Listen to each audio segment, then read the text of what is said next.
Brad Bird directed film, starring Hugh Laurie and George Clooney. It was amazing, right? Well, it was alright. I mean, personally I was super excited for this film because I've loved everything that Brad Bird has done and directed to date. And I know that's a small sample size because he's only directed 4 films, but he did have a 100% record with me, and I'm sure with most people. But this was my least favourite film that he has directed, and he did partially drop the ball with it.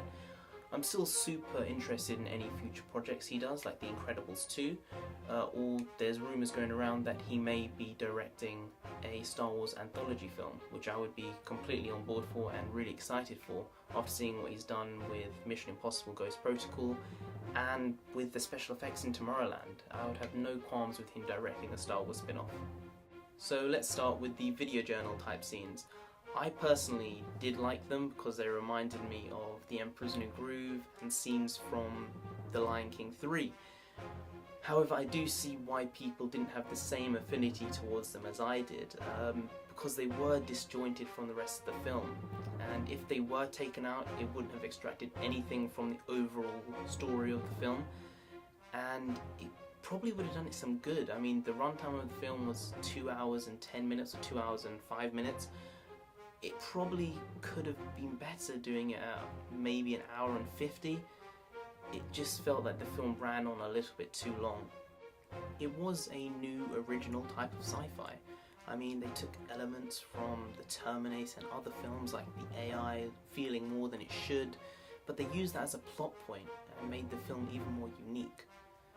I will say that the film was shot incredibly well. Like, the scenes in Tomorrowland were absolutely stunning, but it's almost like we didn't spend enough time in Tomorrowland and it wasn't explored properly, because whenever we went there, as well as the amazement of what was going on around you, I felt it was very confined and small almost, even though it was a huge spectacle of a city almost. It seemed like that was it, that was all of it, but there was the entire planet to explore. The tone of the film was shifting a lot, and it was going from a super serious moment of life and death to a joke in an instant, and it made it seem unrealistic, it pulled you out of the film, and it just didn't mesh properly together. The film was missing a main villain, it didn't have that, and if it had, it would have bumped it up 1 or 2 levels, honestly. Also, the threat of the film just didn't hit me, at least, as much as Brad Bird obviously wanted it to. It didn't have that impact on me. Basically, the threat is, if you believe in something someone else is saying, then it's a self-fulfilling prophecy. So believe in what you say, in what you think, and good things will happen if you're thinking good things, which I do believe completely. But to make that the main threat of the film just didn't seem like it would impact anyone.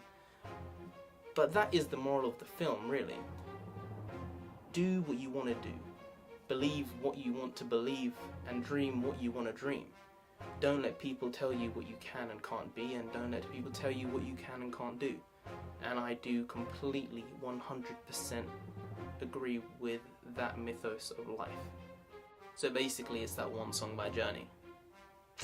They ended the film in a way that if they wanted to, they could make a sequel, but I personally hope they don't.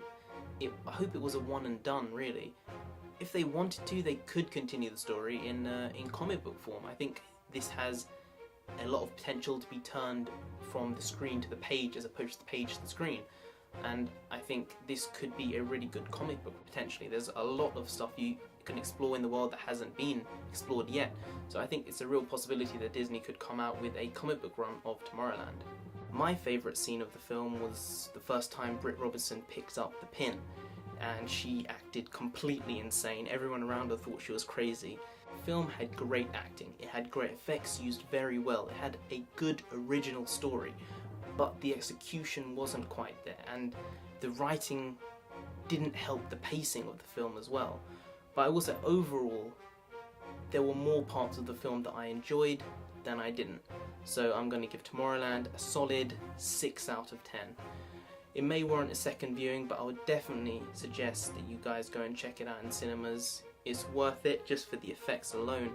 The thing is, this film could have been a 10 out of 10. It had all the elements to do that, and that's why it's disappointing. But if you did enjoy this video, please do like, share, comment, subscribe.